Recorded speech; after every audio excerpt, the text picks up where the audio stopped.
স্তাদিও Manuel Martinez ভালেরোতে ম্যাচের শুরু থেকেই আক্রমণের ধার বজায় ছিল ব্লগ রানারদের। নাম্বার 9 ছাড়াও যে ম্যাচ জেতা যায় তা প্রমাণেই যেন সচেষ্ট ছিলেন হ্যান্সি ফ্লিক।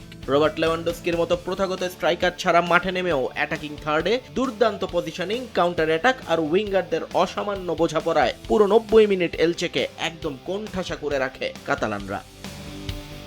প্রথমার্ধের 14 মিনিটে বক্সে ফাউলের শিকার হলে পেনাল্টি থেকে গোল করে দলকে এগিয়ে নেন অধিনায়ক রাফিনহা। এরপর প্রথমার্ধের অতিরিক্ত সময়ে রাফিনার পাস থেকে ক্লাবের হয়ে নিজের অভিষেক ম্যাচে গোল করে ব্যবধান দ্বিগুণ করেন নতুন সাইনিং করিম আদেয়ামি। 2-0 ব্যবধানের লিড নিয়ে বিরতিতে যায় বার্সেলোনা।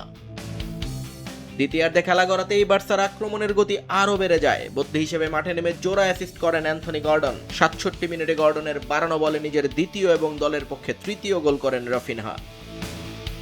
এরপর শুরু হয় ফার্মিন লোপেজের চমক। 71 মিনিটে গর্ডনের পাশে বল জালে জড়িয়ে ব্যবধান 4-0 করেন এই মিডফিল্ডার। আর ঠিক 8 মিনিট পর 79 মিনিটে সাবিত্রি চালের দুর্দান্ত এক ফিনিশিংয়ে নিজের জোড়া গোল পূরণ করে এলচের কফিনে শেষ পেরেকটি টুকে দেন ফার্মিন।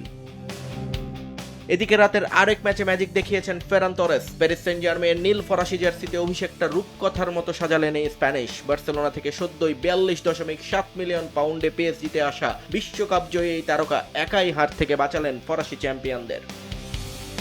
লিগ ওয়ানের উদ্বোধনী ম্যাচের রেনের মাঠে শুরুটা একেবারেই ভালো হয়নি লুইস এনরিকের দলের। প্রচন্ড গরমে ঘরের মাঠের পিচ ক্ষতিগ্রস্ত হওয়ায় ম্যাচটি চলে যায় রেনের মাঠে। আর সেখানেই প্রথমার্ধে সেবাস্টিয়ান সিমন্সকি এবং এস্তেবান লোপোলের গোলে 2-0 পিছিয়ে পড়ে প্যারিসিয়ানরা।